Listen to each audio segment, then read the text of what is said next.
Assalamualaikum warahmatullahi wabarakatuh. Hai Sobat Bu Guru SD. Nah, kembali lagi bersama saya.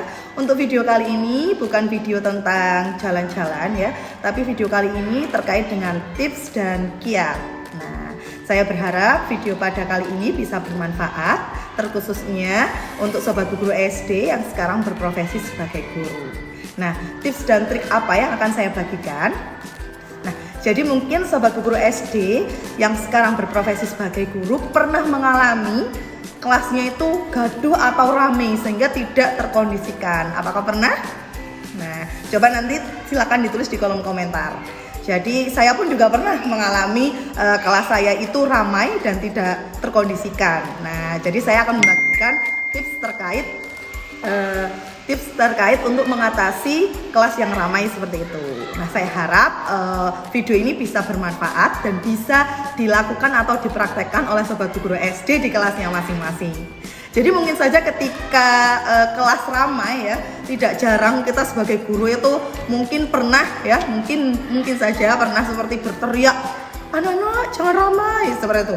Atau bisa saja memukul meja lalu bilang diam gitu, atau pernah memukul papan tulis lalu berteriak diam anak-anak seperti itu. Apakah pernah? Nah, mungkin salah satu dari yang saya sebutkan pernah ya.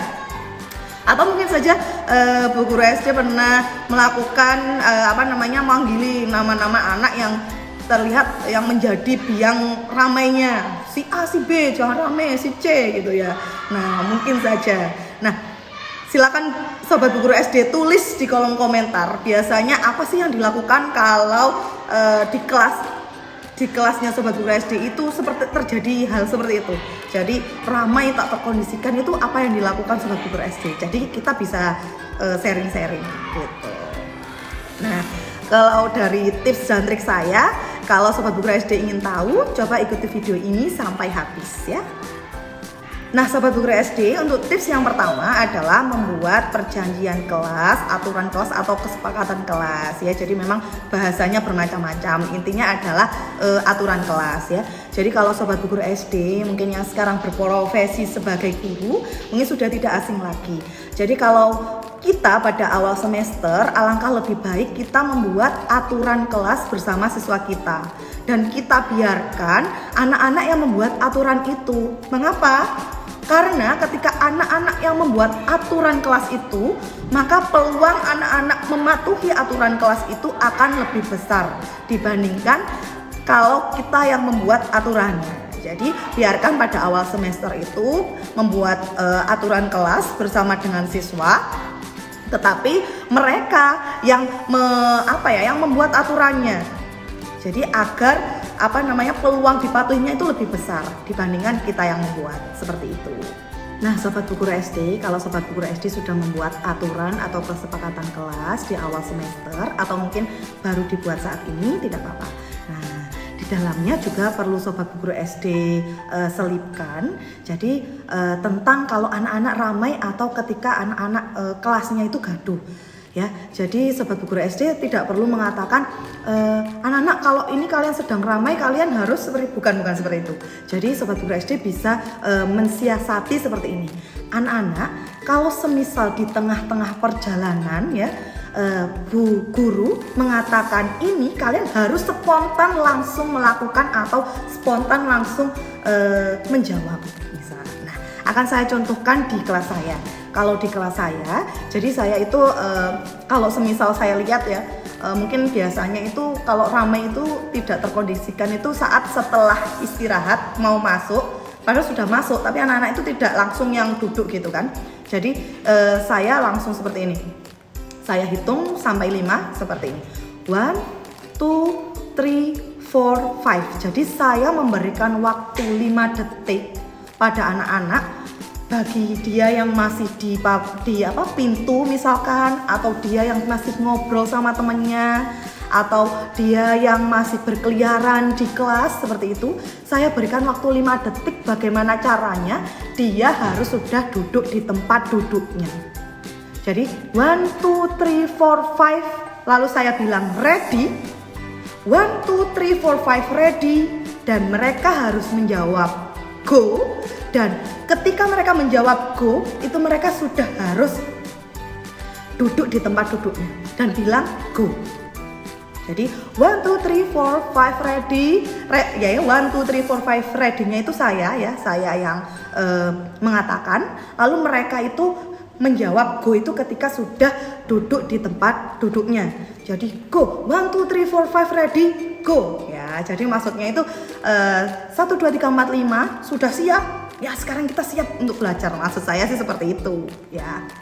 Jadi itu adalah mungkin bisa dikatakan apa ya, tepuk atau apa ya, bukan tepuk juga sebenarnya ya, aturan saya. Jadi aturan saya ketika kalau saya lihat anak-anak ramai atau gaduh dan susah dikondisikan, saya langsung 1, 2, 3. Nah seperti itu langsung mereka duduk di tempat duduknya masing-masing.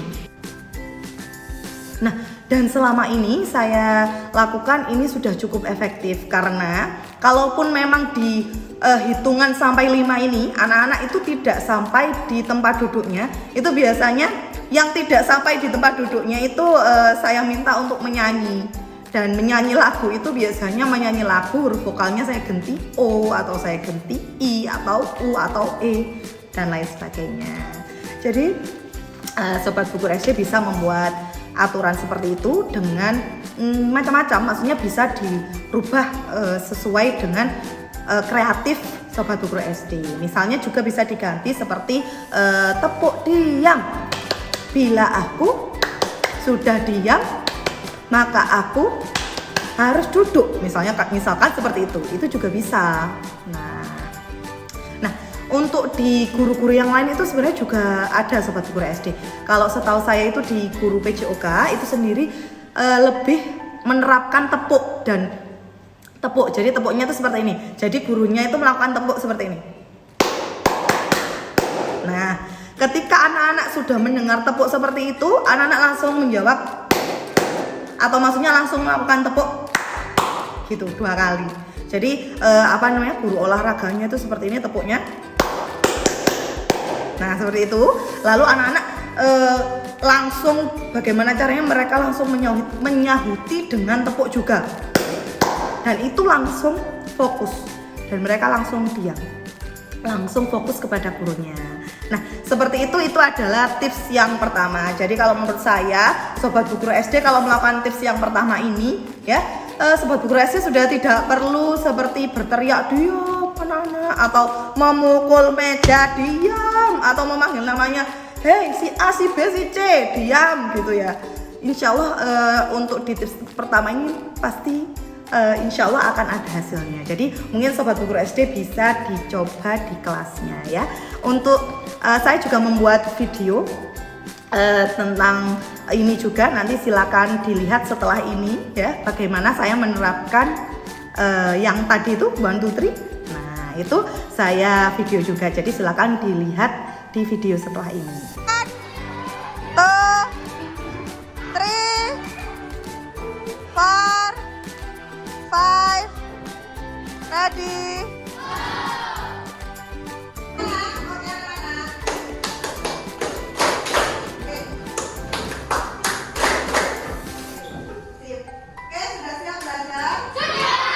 Guru SD, jadi kalau semisal tips yang pertama tadi itu tidak bisa atau tidak mempan di kelasnya Sobat Guru SD, saya masih ada tips yang kedua. Tips yang kedua ini adalah pemberian sanksi. Jadi kalau di kelas saya itu ada buku pelanggaran dan buku reward ya. Bukunya seperti ini. Ya. Ini bukunya warnanya pink memang. Ya, ini harusnya sih warnanya sepertinya merah sama hitam, tapi karena kemarin itu ternyata warna-warna sudah dipakai di buku lain, misalnya di buku tema sudah warna oranye, buku mat warna merah kalau nggak salah. Jadi maksudnya warna-warnanya itu sudah dibuat buku lain, akhirnya saya kebingungan, lalu buku pelanggaran dan reward akhirnya warnanya pink. Nah, jadi kalau semisal dari tips yang pertama itu tidak bisa juga, jadi silakan Sobat Guru SD tentunya menggunakan tips yang kedua, yaitu pemberian sanksi. Misalkan anak-anak yang ramai itu silakan diberikan sanksi misalnya dengan menulis pelanggaran atau misalnya Kalau buku pelanggaran kan itu sebenarnya sanksinya memang tidak langsung ya. Tapi kalau Sobat Buku Guru SD menghendaki ingin sanksi yang langsung, dia tidak apa-apa, karena itu kan semuanya tergantung Sobat Buku Guru SD sendiri, karena kelasnya Sobat Buku Guru SD sendiri. Jadi yang membuat kesepakatan, yang mengatur, yang memanajemen itu ya Sobat Buku Guru SD sendiri. Jadi mau dibuat pemberian sanksinya yaitu membuat di buku pelanggaran dan reward seperti ini, atau misalnya langsung diberikan sanksi, misalnya meminta tanda tangan guru kelas 5, atau langsung dibuat piket 1 hari atau apa. Nah, itu terserah Sobat Buku Guru SD. Jadi sanksi ini bisa secara langsung atau secara tidak langsung seperti itu. Nah, tapi saya harap kalau semisal Sobat Buku Guru SD itu membuat sanksi kepada siswa, saya harap sanksinya itu yang bersifat mendidik tentunya, karena ya banyak, maksudnya sanksi yang bisa kita manfaatkan atau kita gunakan yang tidak melukai mereka atau yang tidak membahayakan mereka. Jadi misalnya sanksi-sanksinya itu yaitu tadi, misalnya merangkum tema 4 subtema 1 PB1 misalnya, atau piket kelas, atau misalnya lari lapangan 1 kali gitu. Jadi kalau lari lapangan kan membuat sehat, kalau merangkum kan membuat jadi lebih banyak pengetahuan. Jadi mencari sanksi itu yang yang positif gitu, yang tidak merugikan mereka, yang tidak membahayakan mereka. Nah, Sobat Buku Guru SD, jadi untuk tipsnya ada 2 itu tadi ya. Jadi yang pertama yaitu membuat aturan, kesepakatan, dan perjanjian kelas itu tadi. Atau yang kedua adalah pemberian sanksi seperti itu. Padahal ya menurut saya sendiri, kalau tips yang pertama itu bisa dibilang mengatasi ramai atau kelas gaduh hanya dalam 10 detik.